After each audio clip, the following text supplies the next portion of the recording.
नमो भगवते वासुदेवाय। सत्य श्री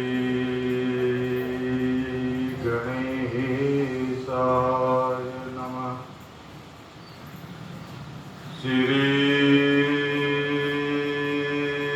सरस्वते नमः। श्री गुरुभ्यो नमः। वंदे महापुरुषते चरणारविन्दम्।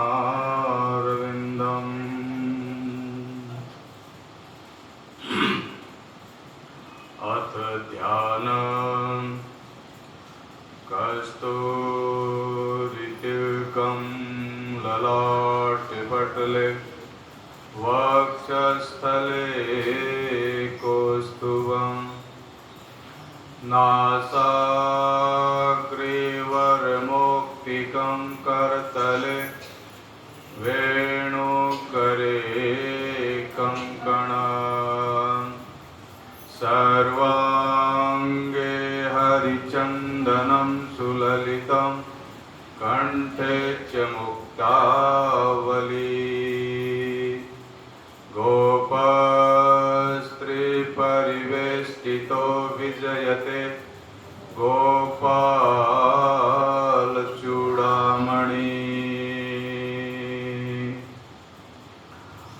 अस्ति स्वस्तरुणै कृपाभृति अस्ति स्वस्तरुणि कराग्रविगलत् कल्पप्रसूनाप्लुत वस्तु प्रस्तुतवेणुनादलहरि निर्वाण निर्व्याकुल शस्त्र शस्त्र निबद्ध निर्विविलसत् गोपी शस्त्रावृत हस्तनस्तनतापवर्गमखिलो दारं किशोराकृति। कृष्णाय वासुदेवाय हरये परमात्मने प्रणतक्लेशनाशाय गोविन्दाय नमो नमः गोविन्दाय। अथ वाणीसुधार्थे कीर्तनं मुरलीधरा मनमोहना मुरलीधरा मनमोहना हे नन्दनन्दन नारायणा हे नन्दनन्दना मुरलीधरा मनमोहना मुरलीधरा मनमोहना हे नन्दनन्दन नारायणा हे नारायणा हे नन्दनन्दन नारायणा हे नन्दनन्दन नारायणा हे नन्दनन्दन नारायणा हे नन्दनन्दन नारायणा। मुरलीधरा मनमोहना मुरलीधरा मनमोहना हे नन्दनन्दन नारायणा हे नन्द नारायण भगवान की।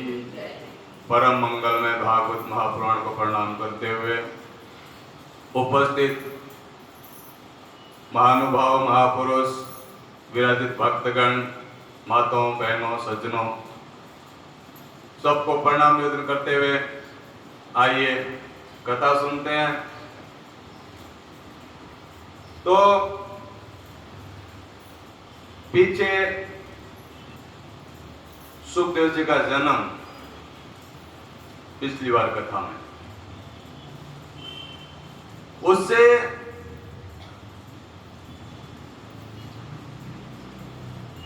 आगे आता है कि भागवत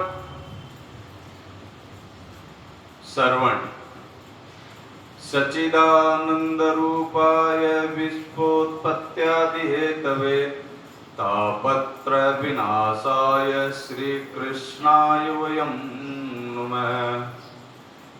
यं प्रव्रजन्तमनुपेतमपेत्य कृत्यं द्वैपायनो विरह कातर आजुहाव। पुत्रेति तन्मयतया तर्वो विनेदो स्तं सर्वभूत हृदयं मुनिमानतोऽस्मि।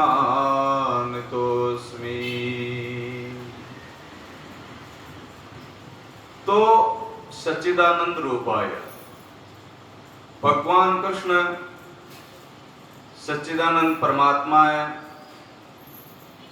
हम उनको नमस्कार करते हैं, जिससे इस जगत की उत्पत्ति हुई है, स्थिति और विनाश का भी हेतु है। आध्यात्मिक, आदिदेविक, आदिभौतिक तीनों प्रकार के जो ताप है उनका नाश करने वाले सच्चिदानंद परमात्मा भगवान कृष्ण है। अब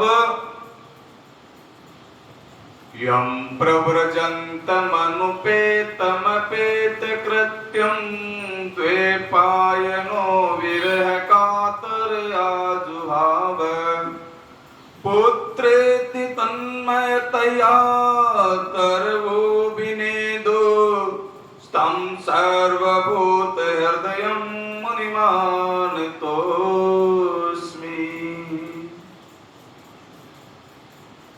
भगवान सुखदेव जी भगवान का जब यज्ञोपवीत संस्कार भी नहीं हुआ तथा लौकिक और वैदिक कर्मों के अनुष्ठान का अवसर भी नहीं आया था, तभी उन्होंने उससे पहले ही संन्यास लेने का निर्णय कर लिया। किन्ने? सुखदेव जी। जब सुखदेव भगवान को घर छोड़ के जाते हुए देखा व्यास मुनि ने, तो उनके पिता व्यास जी विरह में कातर हो गए और कातर होकर के अपने पुत्र को पुकारने लगे, ए बेटा, हाय बेटा, तुम कहां जा रहे हो? यानी वो विचलित हो गए। तो सुखदेव मुनि तो योगी थे,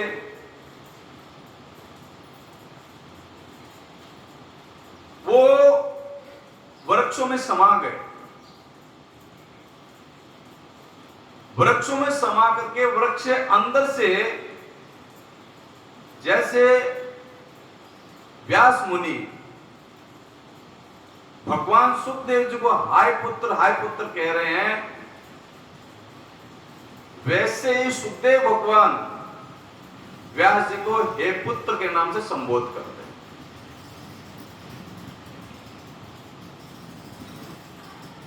जब वो हे पुत्र के नाम संबोध करते तो व्यास जी बोलते कि तुम मुझे पुत्र करके संबोध क्यों कर रहे हो? तब उन्होंने वृक्ष के अंदर से आवाज आई। सुखदेव मुनि ने कहा, हे व्यास जी,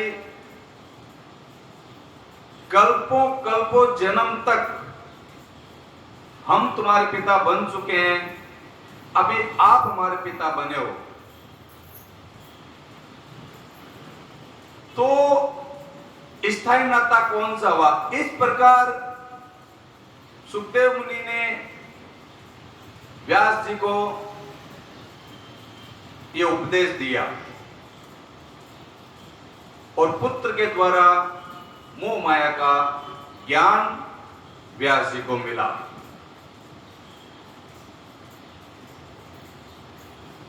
एक बार भागवत सुनाने में पारंगत, भागवत की कथा या किसी भी प्रकार की कोई भी कथा कहने में श्रेष्ठ श्री सूत जी नेमिषे सूतमासीनम अभिवाद्य महामतिम कथामत रसास्वाद कुशल शौनको प्रवीत। एक बार भागवत की कथा रसावाद कराने में कुशल श्री सूत जी निमिषारण्य में आए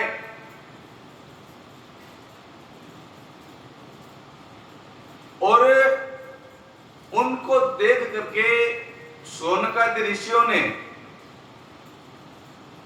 उनको नमस्कार किया, उनको आसन दिया और शौनक जी ने उन सूत जी से निवेदन किया। शौनक उवाच अज्ञान ध्वांत विद्वंस कोटि सूर्य सम प्रभ सूताख्याय कथा सारम मम कर्ण रसायनम भक्ति ज्ञान विरागाप्तो विवेको वर्धते महान माया मोह निरासच वैष्णवे कृते कथा। उन शौनक जी ने सूत जी से निवेदन किया कि आप ज्ञान के द्वारा अज्ञान को नष्ट करने में कुशल है और आपका ज्ञान करोड़ों सूर्य के समान है। तो हे सूत जी, आप हमारे कानों के लिए रसायन यानी अमृत, अमृत के स्वरूप कोई ऐसी कथा कहिए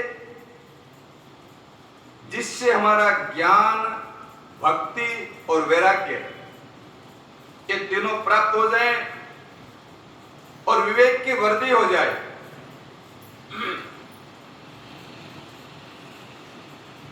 ईय घोरे कलो प्रायो जीव चासुरताम गत क्लेश क्रांत तथैव स शोधने किम परायणाम। ये जो वैष्णव लोग हैं इनको इस माया से कैसे पीछा छुड़ाया जाए और इस घोर कलयुग में, इस कलयुग में जीव प्राय आसुरी स्वभाव का हो गया और बहुत से कलशों से वो दुखी है। तो हे सूत जी कोई ऐसा श्रेष्ठ उपाय बताइए जिससे ज्ञान प्राप्त हो सके। श्रेयसाम यत्वेत्रेय पावनानां च पावनम कृष्ण प्राप्तिकरम शाश्वत साधनम तद्वदाधुना। ये सूत जी, आप हमें कोई ऐसा शाश्वत, ऐसा साधन बताइए जो सबसे कल्याणकारी हो और पवित्र भी हो और जो भगवान श्री कृष्ण के चरणों की प्राप्ति करा दे।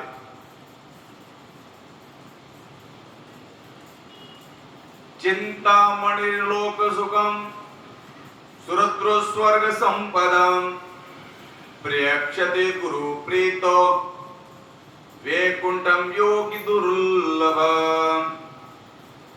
सुना जाता है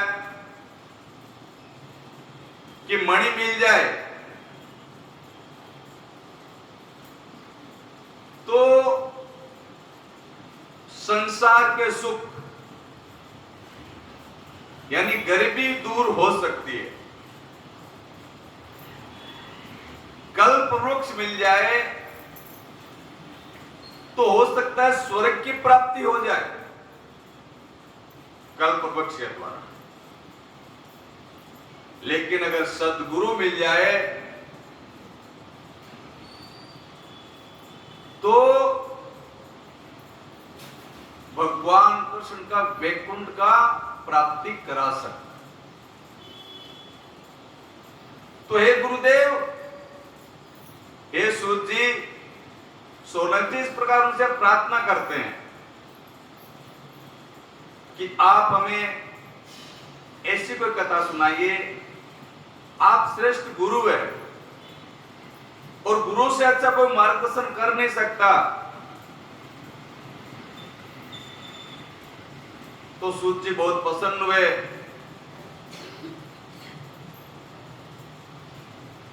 प्रीति सोनक चित्ते ते अतो वचु विचार्य च सर्व सिद्धांत निष्पन्नम संसार भय नाशनम भक्त्योगवर्धनम यच्च कृष्ण संतोष हेतुकम तदम ते वदिष्यामि सावधानं तया सुनो। काल व्यालमुखग्रास त्रास निर्नाश हेतवे श्रीमद् भागवतं शास्त्रं कलोकिरेण भासिता। तो सूचिन का है सोनक जी, तुम्हारे हृदय में भगवान के लिए बड़ा प्रेम है, इसलिए मैं विचार करता हूं तुम्हें समस्त सिद्धांतों के निष्कर्ष सुनाता हूं। जो जन्म और मृत्यु का भय का नाश कर देता है, जो भक्ति से परिपूर्ण है और भगवान कृष्ण की प्रसन्नता का प्रधान कारण है। मैं तुम्हें वह साधन बतलाता हूं, उसको सावधान होकर के सुनो।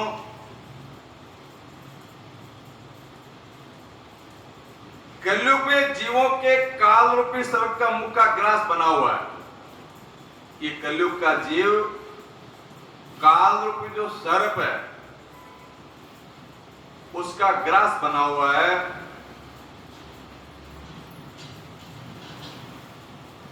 और मन की शुद्धि के लिए श्रीमद् भागवत से श्रेष्ठ कोई उपाय नहीं है। एतस्माद् परम किंचिन मनःशुद्धिं न विद्यते जन्मांतरे भवेत् पुण्यम तदा भागवतं लभेत्।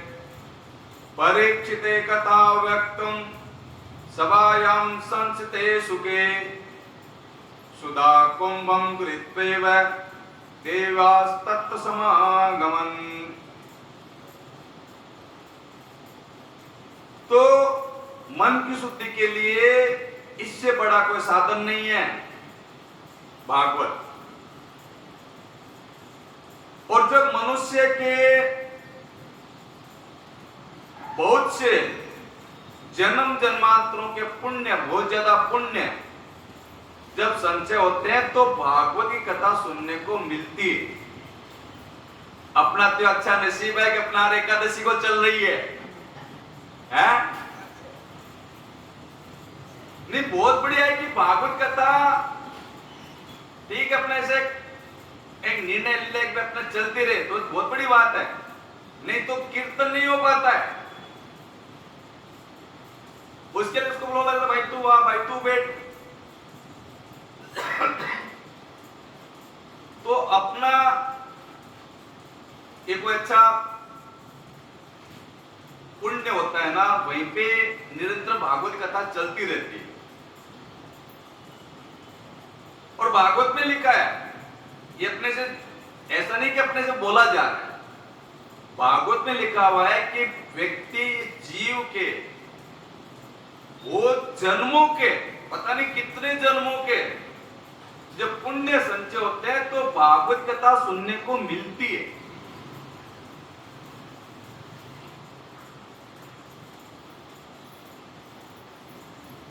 और भागवत के अंदर संपूर्ण भागवत इस प्रकार से अगर सुनते तो उसके अंदर क्या क्या आएगा तो कल्पना से बात। अभी पीछे अपने भागवत के उसमें ठीक है, वो एक महीने अपना एक आदत था, उसको अपना यहां से वहां तक लेके जाना था, कर दिया।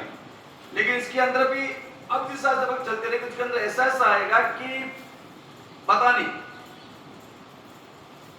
नहीं सुनी हुई भी ऐसी ऐसी बहुत सी घटना इसके अंदर आएगी आगे। अब इसमें ऐसा रहेगा कि एक भी नहीं छोड़ा जाएगा, पूरा एक एक प्रश्न पढ़ा जाएगा।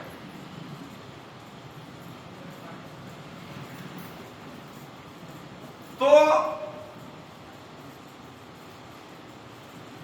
सूर्य ने कहा कि जीव के बहुत से पुण्य संचय जब होते हैं तो भागवत कथा सुनने को मिलती है।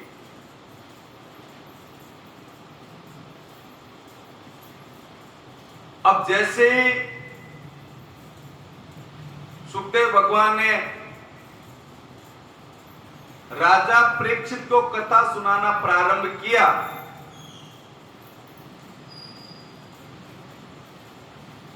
कथा सुनाने बैठे थे कि देवता अमृत का कलश लेकर के आ गए। स्वर्ग के देवता अमृत का कलश लेकर के आ गए। ये देवता लोग बहुत चतुर होते हैं, अपना काम बनाने में बड़े माहिर होते हैं।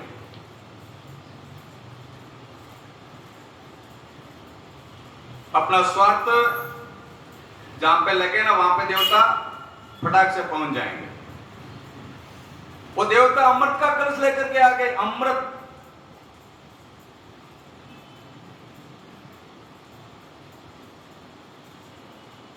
का कलश लेकर के आए, तब सुखदेव भगवान को उन देवताओं ने नमस्कार किया।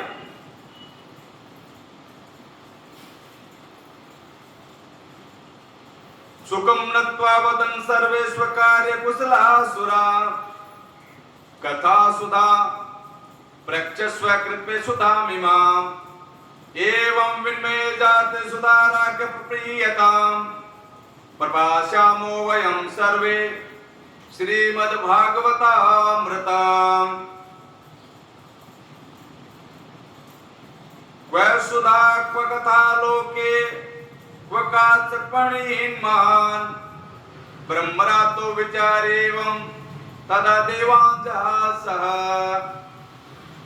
अवक्तांस्तांस विज्ञाय न ददो कथामृतम् श्रीमद्भागवते वार्ता सुराणामपि दुर्लभम् राज्ञो मोक्षमता वेक्ष्य पुराधातापि विस्मत सत्यलोके तुलां बद्ध्वा तोलयत् साधनाञ्जय लघुनन्यानि जातानि गौरवेण इदं महत् तदा ऋषिगणाः सर्वे विस्मयं परमं ययो मेनिरे भगवद् रूपं शास्त्रं भागवतं खलु पठनात् शृणात् सत्यो वैकुंठ फलदायकम्।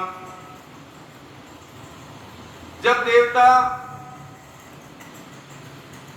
अमृत का कलश लेकर के आ गए तो सुखदेव भगवान ने पूछा, किस लिए पधारे हो?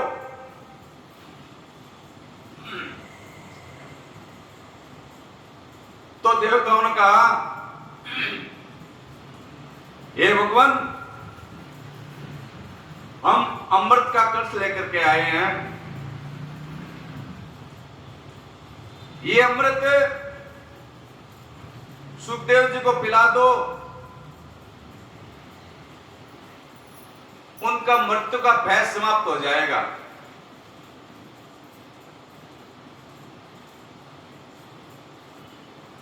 तब सुखदेव जी का, हे देवताओं, तुम बड़े चतुर हो।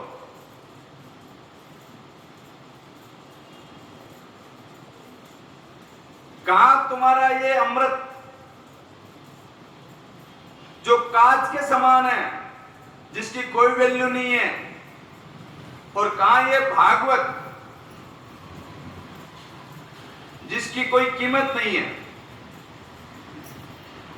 ये बहुमूल्य है। फिर भी इस कथा का अधिकारी राजा परीक्षित है।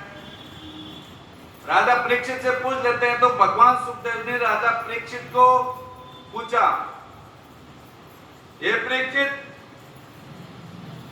देवता लोग अमृत लेकर के आए हैं, तुम अमृत पी लो, तुम्हारा मृत्यु का भय समाप्त हो जाएगा।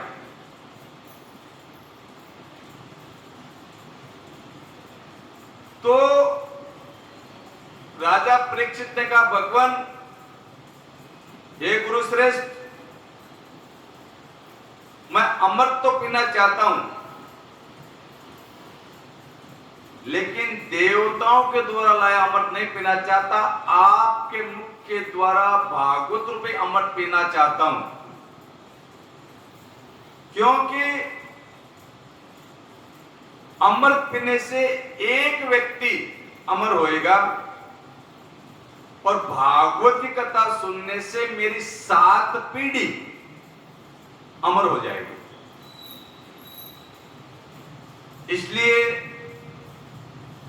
मुझे अमृत जो देवता के द्वारा लाया वो नहीं पीना है, आपके द्वारा भागवत रूपे भागवत की कथा सुनना है, वो अमृत पीना है। बोलो वृंदावन बिहारी लाल की। तब भगवान सुखदेव जी बहुत प्रसन्न हुए। उन्होंने कहा, अधिकारी श्रोता मिला है, इससे कल्याण होगा।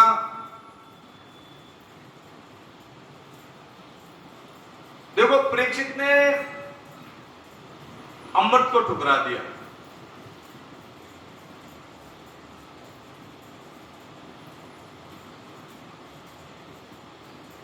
तब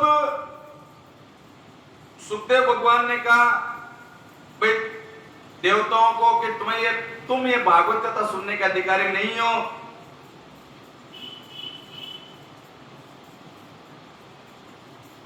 तो जब देवताओं को इस प्रकार का सुनाया गया तो उनको बड़ा अचंभा हुआ। तो ब्रह्मा जी को संशय हो गया कि भाई, जो व्यक्ति जीवन में कभी तप नहीं किया और सिर्फ भागवत के आधार पे उसको मुक्ति मिल जाएगी,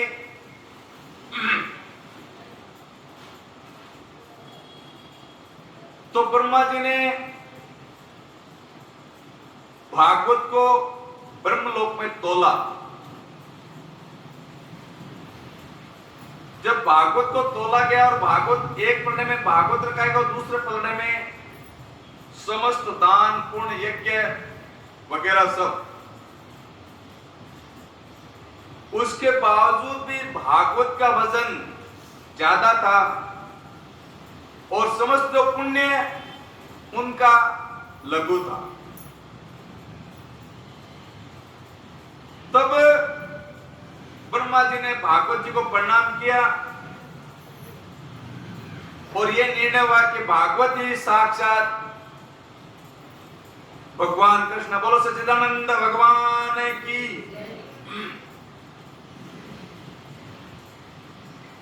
तो ये भागवत उसके बाद में पूर्व काल में श्रीमद् भागवत के श्रवण, इसको महात्म के द्वारा सुनाया जाता है।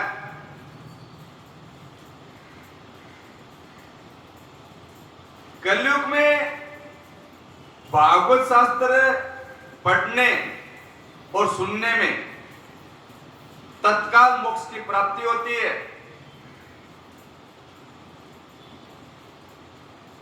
और भागवत की विधि सबसे पहले, वैसे तो भागवत नारद जी को ब्रह्मा जी ने सुनाई थी सबसे पहले, लेकिन सनकादिकों ने भी नारद जी को भागवत सप्ताह का उपदेश दिया था।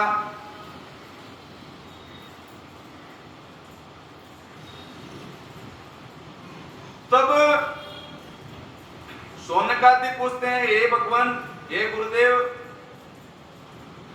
सांसारिक प्रपंच से मुक्त होने के लिए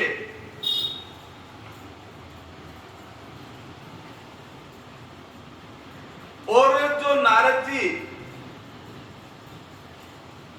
एक क्षण कहीं टिकते नहीं है, वो नारद जी 7 दिन बैठ करके भागवत कैसे सुन ली? भाई जो घुमक्कड़ है, जो घूमता रहता है, नारद जी घुमक्कड़ ऋषि है, वो कहीं टिकते नहीं है। ऐसे ऋषि 7 दिन बैठकर कथा कैसे सुन ली? और दूसरी बात, गुरुदेव महान श्रेष्ठ उन सनकादि को उनके साथ में भेंट कहां पे हो गई? और सनकादिकों ने नारद को कथा कहां पे सुनाई? कृपया करके विधिवत हमको बतलाइए। तब सूत जी ने कहा, मैं तुम्हें वो भक्ति पूर्वक कथा सुनाता हूं जो सुखदेव जी ने मुझे अपना विशेष शिष्य जान करके बताया था।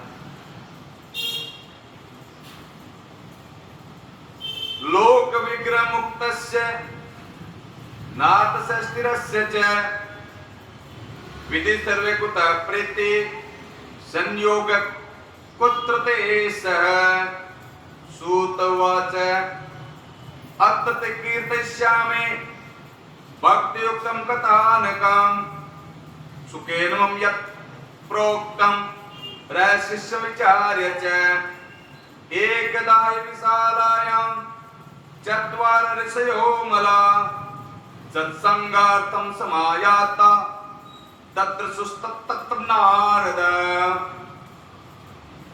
कुमार ऊचु कथं ब्रह्मण्येन मुखे कुतः चिन्तातुरो भवान् त्वरितं गमते कुत्र कुतः चिन्ताकमनं गमन् त्वरितं गमते कुत्र कुतश्चागमनं तव इदानीं शून्यचित्तोऽसि गतवितो यथा जन तवेद मुक्त संगस्य नोचितं वद कारणम्। तो एक बार सुखदेव जी ने अपना विशेष शिष्य जान करके मुझे बताया था, सुनाया था कि एक बार विशालपुरी में चारों ऋषि, निर्मल ऋषि घूमते हुए, विशालपुरी यानी बद्री का आश्रम, बद्रीनारायण जो है उसको विशालपुरी के नाम से जाना जाता है। बद्रीनारायण, बद्रीधाम।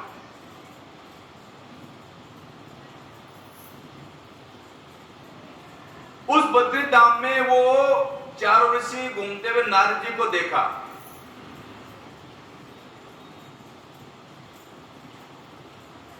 सनकादिकों ने नारद जी से पूछा, हे ब्राह्मण, आपका मुख इतना उदास क्यों है? हे नारद जी, आप तो सदैव प्रसन्न रहने वाले हो। और आप इतने उदास,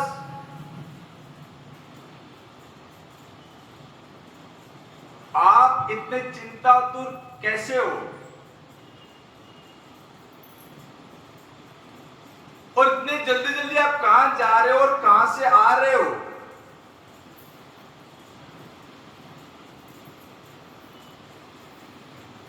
इस समय तो ऐसा लगता है कि कर्पण व्यक्ति जो होता है ना, कर्पण व्यक्ति, कंजूस जिसको कहते हैं, कर्पण व्यक्ति का समस्त धन लुट जाने के बाद जो गति होती है वो गति तुम्हारी है।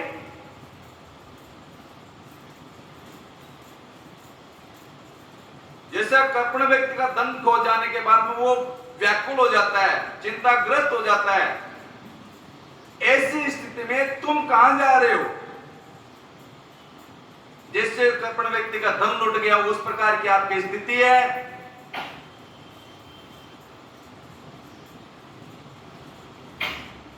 ये मुनि श्रेष्ठ, इसका कारण बताओ।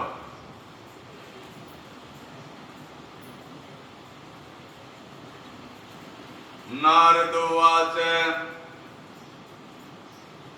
अहम तो पृथ्वीयातो ज्ञात्वा सर्वतामिति पुष्करं च पर्यागं च काशीं गोदावरी तथा हरिक्षेत्रं कुरुक्षेत्रं श्रीरंगं सेतुबन्धनम् एवमादिषु तीर्थेषु प्रमाण इतस्ततः न पश्यं कुत्रचित् चरमन संतोष कारकम् कलिना धर्ममित्रेण धैर्यं बाधिताधुना। नारद जी ने कहा, ये मुनि श्रेष्ठ, मैं इन तीनों लोकों में जो सबसे उत्तम लोक है, जो पृथ्वी लोक कहा गया, धरती लोक, मृत्यु लोक, मैं इस धरती लोक पे आया, पृथ्वी पर आया, और मैं प्राय सभी तीर्थों में घुमा, पुष्करम में, प्रयाग में, काशी जी में, गोदावरी नासिक में, हरिद्वार में, कुरुक्षेत्र में, श्रीरंग में, सेतुबंध में, आदि सब तीर्थों में गया, सब जगह घुमा। लेकिन ये ऋषि श्रेष्ठ, मुझे कहीं भी शांति नहीं मिली। क्या? मुझे कहीं भी शांति नहीं मिली।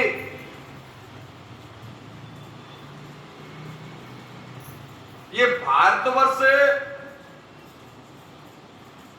शांति प्रसिद्ध के नाम से जाना जाता है।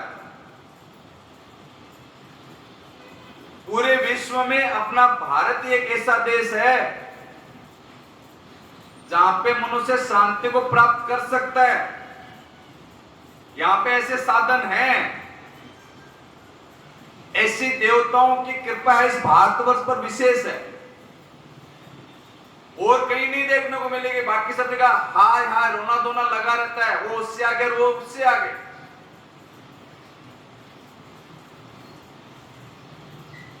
उसने करोड़ों कमाया तो मैं अरबों कमाऊं, इस दौड़ धूप में लगे रहते हैं। तो नारद जी ने कहा, अपना भारतवर्ष इतना शांत प्रिय रहने वाला भारतवर्ष में मुझे कहीं शांति नहीं मिली। मुझे बड़ा अचंभा हुआ, आश्चर्य हुआ।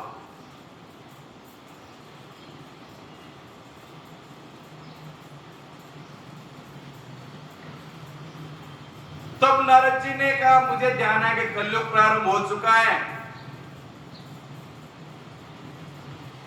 सत्यम नाथ तपम, सत्यम नाथ तपा शोचम, दया दानम न विद्यते, उदरम वरिणो जीवा वरा का कोट भाषिण मंद सुमंद मतयो मंद वाक्य हयो श्रुता पाखंड निर्ता संतो विरक्ता स परिग्रह तरुणे प्रभुता के श्याल को बुद्धिदायक कन्या विकर्णो लोभात दंपति च कल्कना आश्रमायवनेव रुद्र तीर्थानि सरितास्तथा देवता यत्र नात्र यत्र दुष्टैर्नष्टानि भूरसि न योगी नेव सिद्धो वा न ज्ञाने सक्रियो नर कलिदावानल नीनाद्य साधनं वस्मतां गतम् अट्टशूल जनपद शिवशूल जातय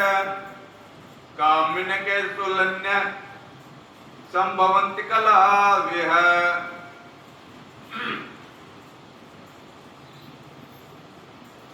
अब इस धरती पर सत्य तप सोच दान आदि कुछ रहा नहीं। ये जीव केवल अपना पेट भरने के लिए अपना पेट पालने में लगा हुआ है। ये असत्यवासी हो गया, आलसी हो गया, मंदबुद्धि हो गया, भाग्यहीन हो गया इस कलयुग में। और जो साधु संत कहे जाते थे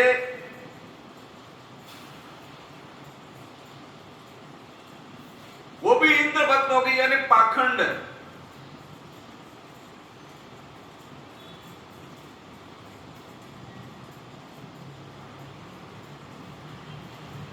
और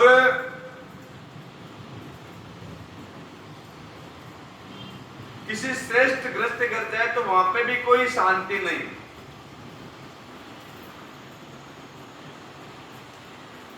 नारद जी कहते हैं घरों में स्त्रियों का राज हो गया बोल। और वहां पे स्थिति ये है कि घर की अगर कोई बातचीत अगर करनी है, कोई सलाह लेनी है, तो स्त्री अपने भाई को बुलाती है। लेकिन ये गलत है। घर की समस्या ठीक है, वो स्त्री का भाई है, लेकिन वो एक अपना स्थान है उनका।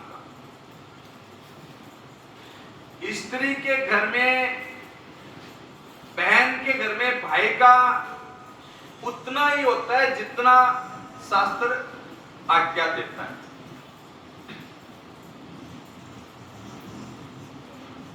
घर में अगर शांति बनाए रखनी है तो सलाह अपने पति से लो, अपने परिवार से लो। भाई पत्नी का भाई है लेकिन उसका भी तो घर है, वो उसके घर के अंदर उसकी पत्नी और उसके पिता वो, यानी सबको अपने अपने घर की व्यवस्था अपने अपने हिसाब से रखनी चाहिए। तो नारद जी कहते हैं घर में सालों का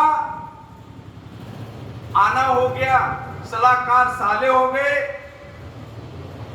ये कलयुग की देन है।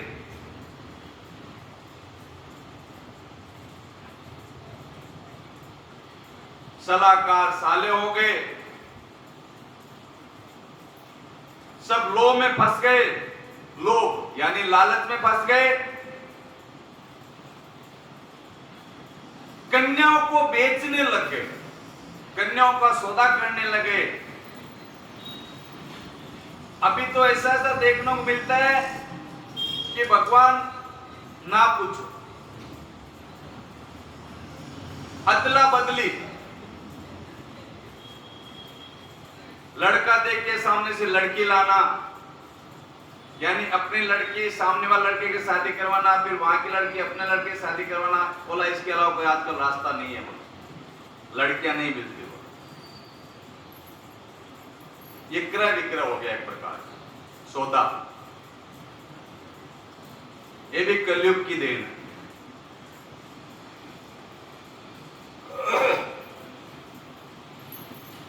और तीर्थों में यवनों का राज हो गया, यानी जालिमों का, पाखंडों का राज हो गया। वहां पे भी शांति नहीं, वहां पे दुष्टों का राज हो गया। दुष्टों ने बहुत से देवालय को तोड़वा दिया, देवालय नष्ट कर दे।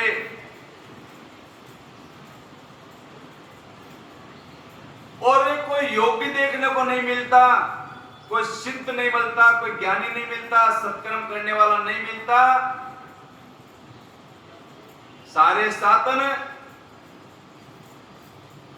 इस कलयुग में जल करके भस्म हो गए।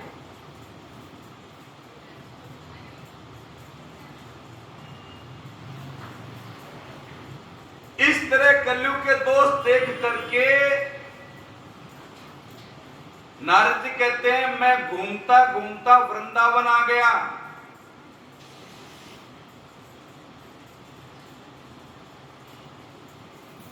लेकिन यहां आकर के भी एक विचित्र घटना मैंने देखी।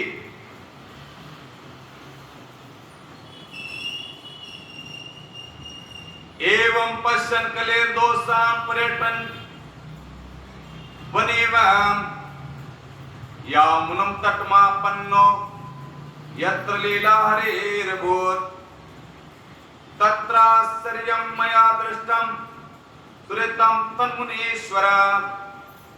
एका तु तरुणी तत्र निसन्ना खिन्नमानसा वृद्धो गोपतितो पार्श्वे निःश्वसन्तावचेतनो श्रुश्रुषन्ते प्रबोधन्ते रुदते च तयोः पुरा। दश दिक्षु निरीक्षन्ते रक्षितारं निजं वपु विद्यमाना शतस्त्रिभिर् बोध्यमाना मुहुर्मुहुः दष्ट्वा दूराद्गतं तोय कौतुकेन तदन्तिकाम् मां दष्ट्वा चोदिता बाला विवला च प्रभीत्वच। तो मैं यमुना तट पे पहुंचा, जहां भगवान कृष्ण अनेकों लीलाएं कर चुके हैं वृंदावन में। हे मुनि श्रेष्ठ, वहां मैंने एक विचित्र आश्चर्य देखा। वहां एक युवती स्त्री खिन्न मन से, दुखी मन से बैठी हुई है और उसके पास में दो वृद्ध पुरुष अचेत अवस्था में पड़े हैं।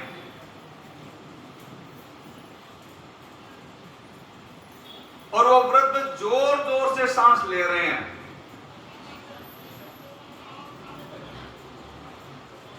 और वह तरुणी, वो युवती उन दोनों की सेवा करती है और कभी उनको होश में लाने का प्रयत्न करती है और कभी उन दोनों वृद्धों के आगे रोने लगती है।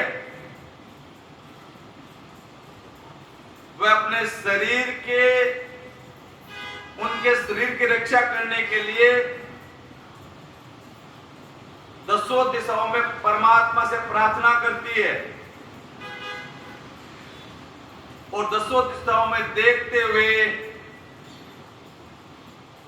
और उसके चारों ओर सैकड़ों स्त्रियां बैठी हुई उसको पंखा हिला रही है, हवा लगा रही है और वो सब उसको बार बार समझाती है।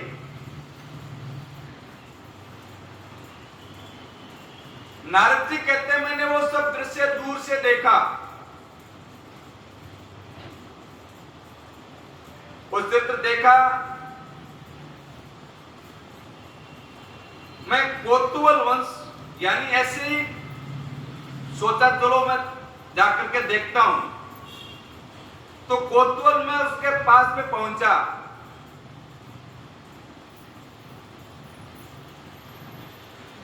मुझे देख करके जो वो युवती थी वो खड़ी हो गई, जो व्याकुल लग रही थी, और कहने लगी, बालोवाच भो भो साधु क्षणं तिष्ठ मच्चिन्तामपि नाशय दर्शनं तव लोकस्य सर्वथा गरं परम् बहुधात वाक्येन दुःख शान्तिर्भविष्यति यदा भाग्यं भवेत् भूरि भवतो दर्शनं तदा। वो युक्ति कहने लगी, अजी महात्मा जी सुनिए, नारद जी को कहती है, अजी महात्मा जी सुनिए, क्षण भर ठहरिए, मेरी ये जो चिंता है उसको नष्ट कीजिए भगवान। आपका दर्शन तो संसार में सभी पापों का नष्ट कर देने वाला है, आप सिद्ध संत हैं।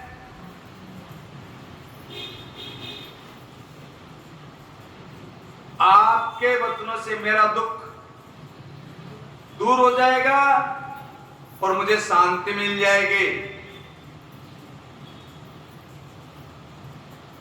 और मनुष्य के अनेकों जन्मों के पुण्य संचय होते हैं, तब भाग्य से आपका दर्शन होते हैं।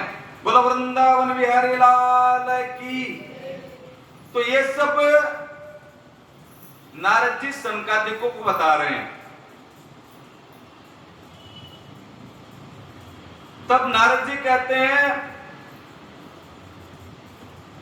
काशित्वं काम्योच्चेमा नार्यं का पद्मलोचना वद देवी सविस्तारं स्वस्य दुःखस्य कारणम्। नारद जी कहते हैं, मैंने उससे पूछा, हे देवी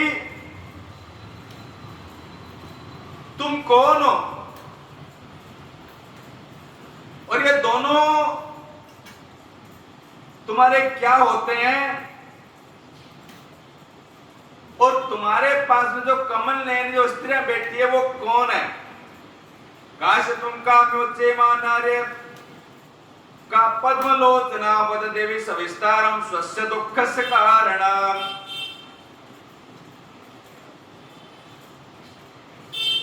बालोवाच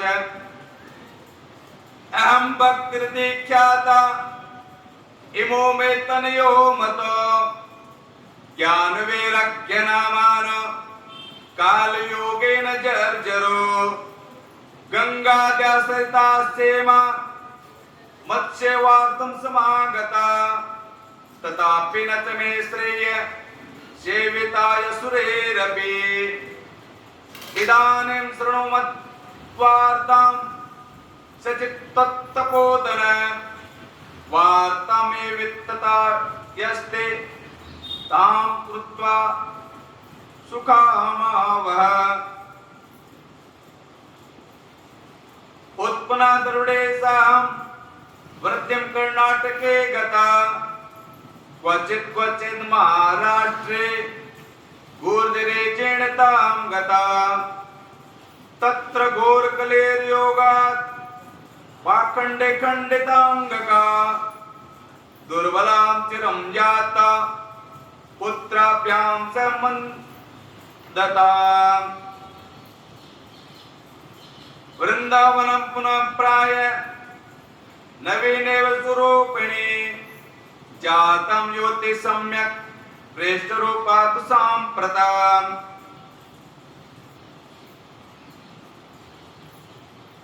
उस देवी ने कहा कि मेरा नाम भक्ति है,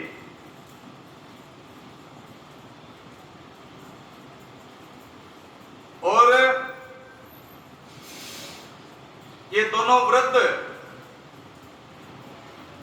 इनका नाम ज्ञान और वैराग्य, ये मेरे पुत्र हैं। समय के फेर से ये दोनों ऐसे जर्जर हो गए, और ये जो चारों तरफ जो देवियां बैठी हुई है मेरी तरफ मेरे जो सेवा कर रही है वो सब गंगा यमुना देवियां सब नदियां मेरी सेवा कर रही है, भक्ति कर रही है। जो सैकड़ों स्त्रियां घेर के जो बैठी हुई है वो सब नदियां हैं, भक्ति की सेवा करने के लिए आई हुई है।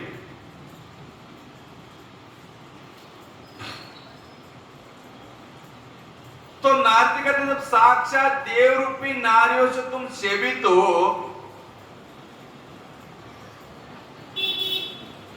उसके बावजूद तुम्हें शांति नहीं मिली,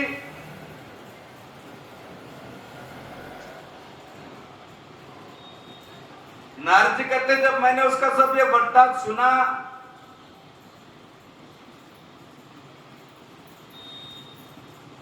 तो फिर भक्ति ने कहा वैसे तो मेरी कथा प्रसिद्ध है, मेरा नाम भक्ति है, वैसे तो मेरी कथा प्रसिद्ध है, लेकिन फिर भी मैं आपको बता देती हूं, मेरा जन्म द्रविड़ देश में यानी चेन्नई मद्रास में हुआ। भक्ति सबसे पहले मद्रास से चली, मद्रास में जन्म हुआ, कर्नाटक में थोड़ी बड़ी हुई, अपने महाराष्ट्र में भक्ति को बहुत सम्मान मिला।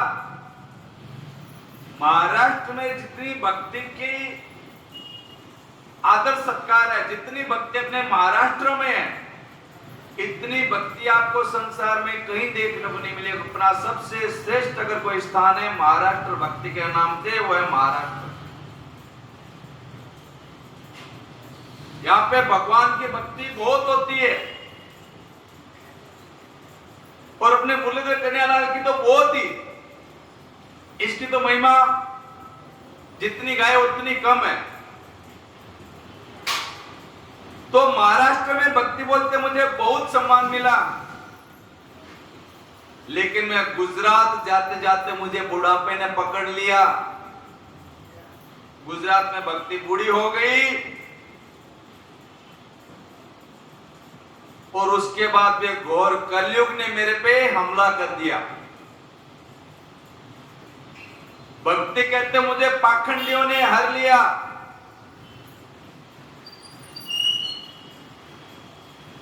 उससे मेरे चित्त की शांति समाप्त हो गई और मेरे पुत्र ज्ञान वैराग्य वृद्ध हो गए, अचेत हो गए। तब मैं भाग करके वृंदावन आई। वृंदावन आते ही मैं तो वापस सुंदरी हो गई, तरुण हो गई, लेकिन मेरे पुत्र ज्ञान वैराग्य उसी अवस्था में। अब कोई जब देखता है तो कहता है देखो देखो, मां 25 वर्ष की, बेटे 100 वर्ष के। बोले नारद जी ये उल्टा हो गया, इसलिए मैं दुखी हूं।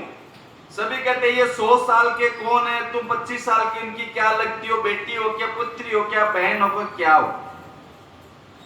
बोले बाबा नहीं, मैं इनकी मां हूं। बोले मां जवान, बेटे बूढ़े। बोले ये कलयुग है। बोलो वृंदावन बिहारी लाल की। श्रीमन नारायण नारायण नारायण, श्रीमन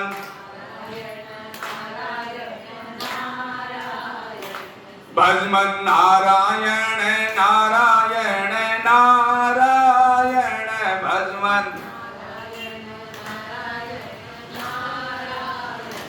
सत्य नारायण नारायण नारायण, सत्य